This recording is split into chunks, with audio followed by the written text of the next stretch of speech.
जय हिंद दोस्तों the success academy Nashik में आपका सभी का स्वागत है।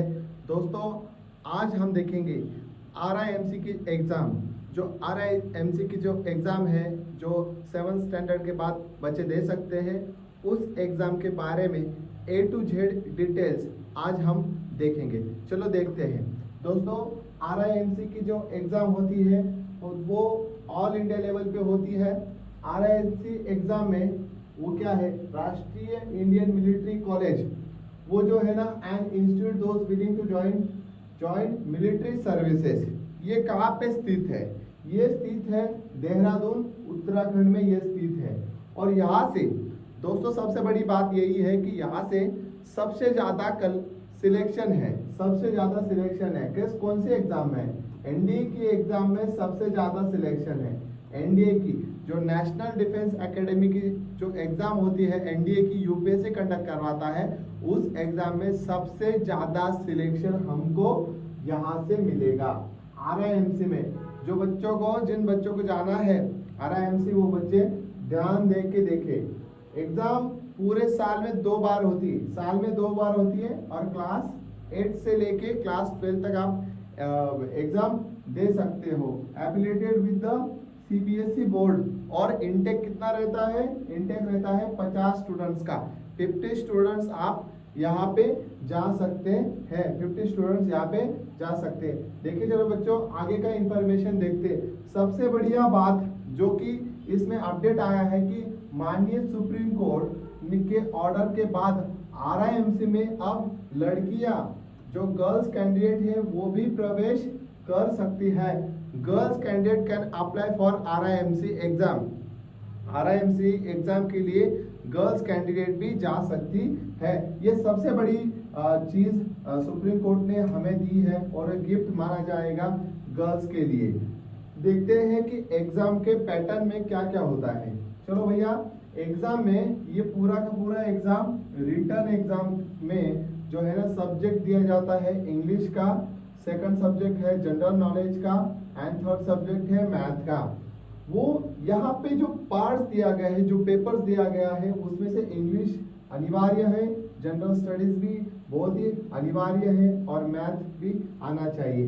इंग्लिश का जो पेपर है वो रहेगा, इंग्लिश एंड मैथ का जो पेपर रहेगा वो डिस्क्रिप्टिव रहेगा। देखिए बच्चों सबसे बड़ी बात यही है कि इंग्लिश और मैथ का पेपर डिस्क्रिप्टिव रहेगा और जीके का जो पेपर है वो मल्टीपल चॉइस क्वेश्चन का रहेगा, MCQ टाइप रहेगा। देखियो बच्चों ये ध्यान में रखिए कौन सा डिस्क्रिप्टिव है, इंग्लिश का डिस्क्रिप्टिव है, हाथों से आपको लिखना पड़ेगा ऐसे। और मैथ का पेपर भी आपको डिस्क्रिप्टिव रहेगा, याद रखना है बच्चों। चलो नेक्स्ट हमारा जो इंफॉर्मेशन है वो देखा जाएगा।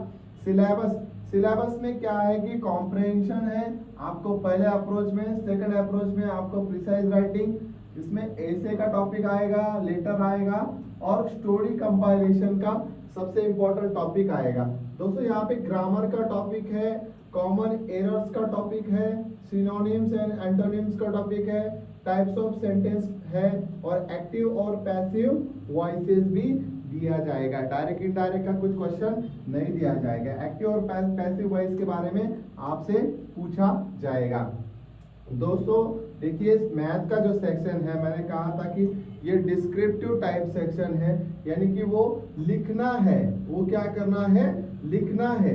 तो लिखने के बाद वो 100 मार्क्स का पेपर रहेगा पार्ट ए का। उसमें से देखो 20 क्वेश्चन 5 मार्क का एक क्वेश्चन, यानी कि पूरा होता है 20 क्वेश्चन 5 मार्क का एक क्वेश्चन को 20 नंबर में लगा दो तो आपका 100 नंबर हो जाता है। उसी प्रकार से सेक्शन बी में आपको 100 मार्क्स का रहेगा और 10 क्वेश्चन रहेगा ऑलमोस्ट 10 मार्क का, यानी कि कुछ क्वेश्चन बड़ा रहेगा, उसका सॉल्यूशन बड़ा रहेगा और कुछ क्वेश्चन का सॉल्यूशन छोटा रहेगा, यानी कि स्मॉल साइज में रहेगा। ये आएगा 10 मार्क के लिए, ये आ जाएगा 5 मार्क के लिए। लेकिन बच्चों मैंने पहले ही कहा था कि मैथ का जो पेपर है वो डिस्क्रिप्टिव टाइप का है।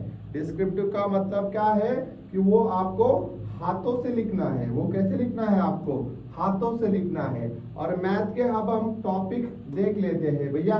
नंबर सिस्टम पूछा जाएगा, एचसीएफ एलसीएम पूछा जाएगा, स्क्वायर एंड स्क्वायर रूट्स ये बेसिक सा टॉपिक है, ये पूछा जाएगा, एवरेज रेशियो प्रोपोर्शन पूछा जाएगा, परसेंटेज का टॉपिक है, प्रॉफिट लॉस का टॉपिक है, टाइम एंड डिस्टेंस का रिलेशन है, ये सबसे बढ़िया और इम्पोर्टेंट टॉपिक है। टाइम एंड वर्क का सिंपल इंटरेस्ट वाला टॉपिक सबसे इम्पोर्टेंट है, और यहाँ पे बेसिक ऑपरेशंस है, मैथमेटिकल ऑपरेशंस वो सब पूछा जाएगा।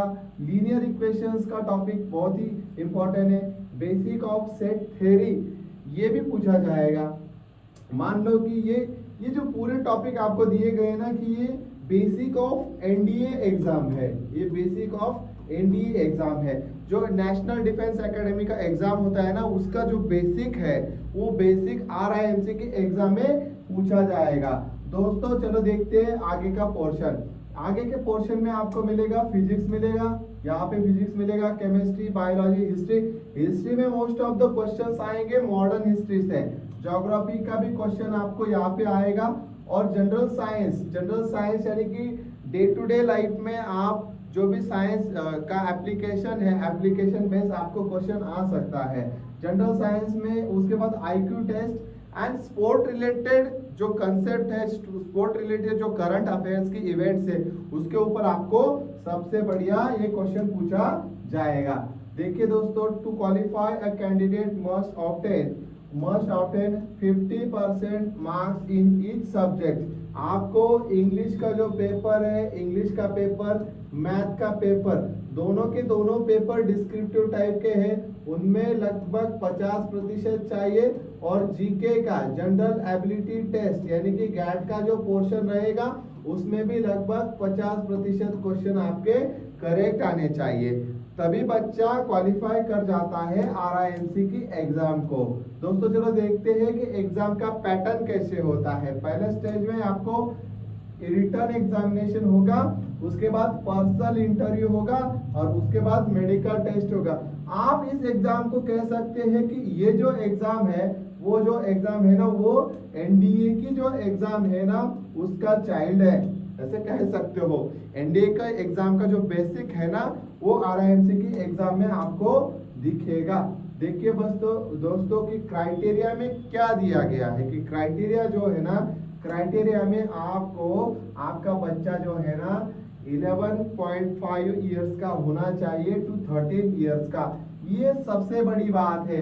लोग हमें पूछते हैं, मैसेज करते हैं, कॉल करते हैं, सर जी मेरा बेटा 15 साल का है, मैं कौन सी एग्जाम दे सकता हूँ? सर जी मेरा बच्चा 10 साल का है, 2 साल का है, 5 साल का, किसी भी प्रकार के क्वेश्चन हमें आ जाते हैं। लेकिन जिन पेरेंट्स के बच्चे लगभग 11 से लेके लगभग 13 साल के आयु में होंगे उनका एज, तो वो एग्जाम दे सकते हैं।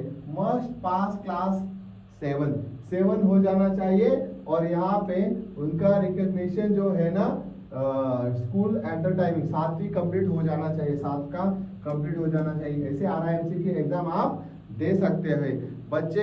बच्चों अभी और आपको आरआईएमसी एग्जाम के बारे में और ज़्यादा डिटेल से इंफॉर्मेशन अगर चाहिए होगा तो आप हमारा सक्सेस एकेडमी का जो यूट्यूब चैनल है उसको सब्सक्राइब करिए, और ज़्यादा से ज़्यादा लोगों तक, आपके दोस्तों तक ये इंफॉर्मेशन पहुंचाइए।